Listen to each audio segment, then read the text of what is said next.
warahmatullahi wabarakatuh. Selamat siang siswa-siswaku, kita ketemu lagi di kelas BK. Pada kesempatan kali ini kita akan membahas tema yang berjudul PJJ lagi, mengapa tidak? PJJ ku, PJJ yang menyenangkan. Baik, pertemuan kelas BK kemarin Ibu berikan 2 soal ya untuk dijawab. Yang pertama adalah bagaimana sih perasaanmu ketika mengetahui bahwa PJJ ini diperpanjang di tahun 2021 ini. Jawabannya beragam ya, ada yang sedih, ada yang kecewa gitu, yang menyayangkan kondisi ini, mengapa harus terulang kembali begitu ya. Kemudian yang kedua adalah harapan gitu ya. Apa harapanmu ketika memang PJJ ini terus berlanjut hingga akhir tahun nanti? Ada banyak juga beragam jawaban. Ada yang harapannya semoga cepat berlalu, kemudian harapannya bisa membuang segala kebosanan yang ada, kemudian juga tetap bisa menerima semua pelajaran, kemudian juga semoga Bapak dan Ibu guru bisa menyampaikan video pembelajaran dengan sangat menarik, misalkan dengan adanya video dan lain sebagainya begitu ya. Lantas bagaimana kemudian kita ini bisa menjadikan kondisi PJJ ini sebagai kondisi yang sangat menyenangkan? Kuncinya adalah back to your mindset. Jadi bagaimana mindset kalian menghadapi kondisi ini? Bagaimana mindset kalian gitu ya? Bagaimana pemikiran kalian dalam menghadapi kondisi pandemi COVID-19? Bahwasanya kondisi COVID-19 ini bukanlah atas kemauan kita. Betul bukan? Dan ini merupakan sesuatu yang terjadi di luar kuasa kita, di luar kendali kita. Ada maksud daripada Allah Subhanahu wa Ta'ala di balik semua ini. Tugas kita hanyalah ikhlas menghadapi, ikhlas dengan kondisi yang ada, ikhlas dengan takdir yang telah Allah berikan. Ketika kita memiliki pemahaman yang seperti itu, maka kita akan enjoy di dalam melaksanakan atau melakukan segala sesuatu. Apa yang menjadi fokus kalian pada hari ini? Fokus utama kalian adalah sebagai status saya adalah seorang pelajar. Jadi sehingga apapun yang harus kita lakukan, yang harusnya kita dapatkan, itu pasti kita bisa dapatkan dalam kondisi apapun.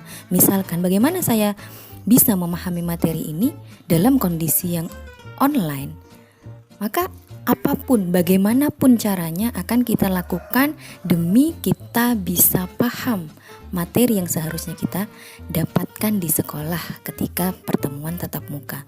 Jadi berbagai cara bisa kalian manfaatkan, bisa kita laksanakan, baik itu bertanya kepada guru, wapri begitu ya, bisa melalui telepon, browsing. Jadi apapun kita buat semenyenangkan mungkin. Karena apa? Karena kita tahu bahwa inilah tugas saya, inilah kewajiban saya pada hari ini. Kita bisa cari inspirasi dari luar ya. Coba kita pikirkan bagaimana seorang pedagang ya, kalian pasti tahu ya yang namanya KFC. Itu adalah perusahaan yang besar, perusahaan ayam gitu ya. Tapi sejak kondisi pandemi ini, mereka tidak berdiam diri dengan di ruangannya. Mereka menjajakannya ke pinggiran-pinggiran jalan dengan membuka stand di sana. Itu sebagai bentuk upaya bagaimanapun yang terjadi, bisnis saya harus tetap berjalan gitu. Begitu pula bagaimana dengan para orang tua kita. Barangkali yang pekerjaannya tidak menetap, ketika dia harus di PHK. Apapun yang terjadi tidak bisa berhenti sampai di sini, melainkan harus terus mencari upaya agar bisa mendapatkan kepingan rupiah yang akan seorang bapak itu berikan kepada keluarganya. Bila tidak, maka keluarga tidak akan bisa makan, anak-anak dan istrinya akan terlantar. Jadi seorang bapak pasti akan memikirkan, memutar otaknya, mencari cara bagaimana agar saya dapat penghasilan yang halal pada hari ini, kondisi yang sangat mencekik.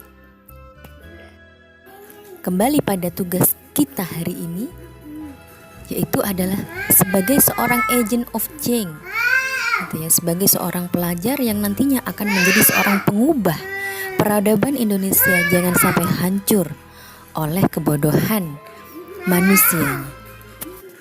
Satu kisah yang terjadi dalam tahun sejarah kerajaan kota Granada. Dahulu terdapat kerajaan Granada, di mana kerajaan ini merupakan salah satu kerajaan Islam yang terkuat di Eropa.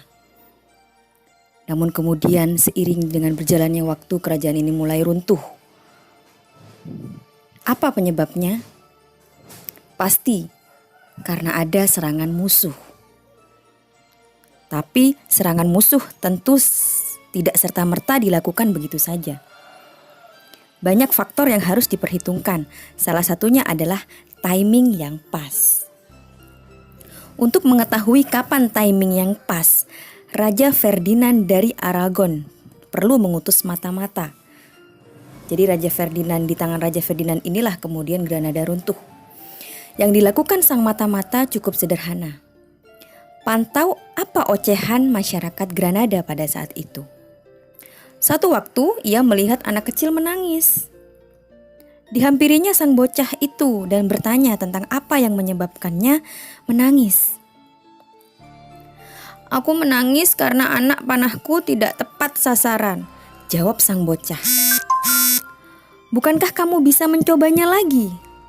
kata sang mata-mata. Jawaban sang bocah cukup mengejutkan. "Jika satu anak panah saya gagal mengenai musuh, apa mungkin musuh memberi saya kesempatan untuk memanah lagi?" Mendengar ocehan bocah tersebut, sang mata-mata menyarankan Raja Ferdinand untuk tidak menyerang Granada saat ini.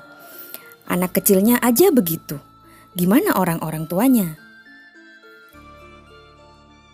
Beberapa tahun kemudian, sang mata-mata kembali ke Granada dan dilihatnya seorang dewasa yang sedang menangis. "Mengapa kamu menangis?" tanya si mata-mata.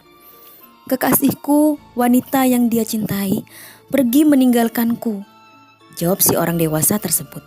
Maka sang mata-mata merekomendasikan inilah timing yang tepat untuk melakukan penyerangan.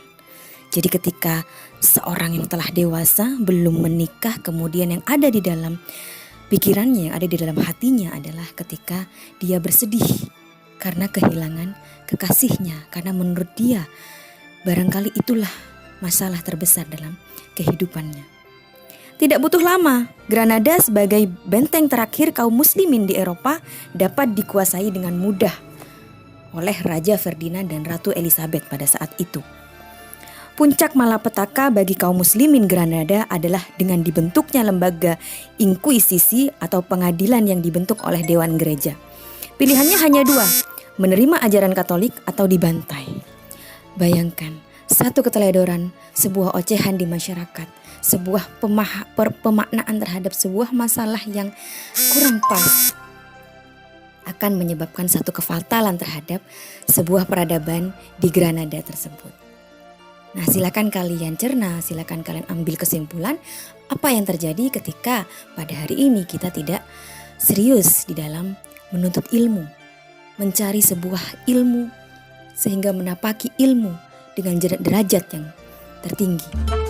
Oke, PJJ lagi, mengapa tidak? PJJ-ku, PJJ yang menyenangkan.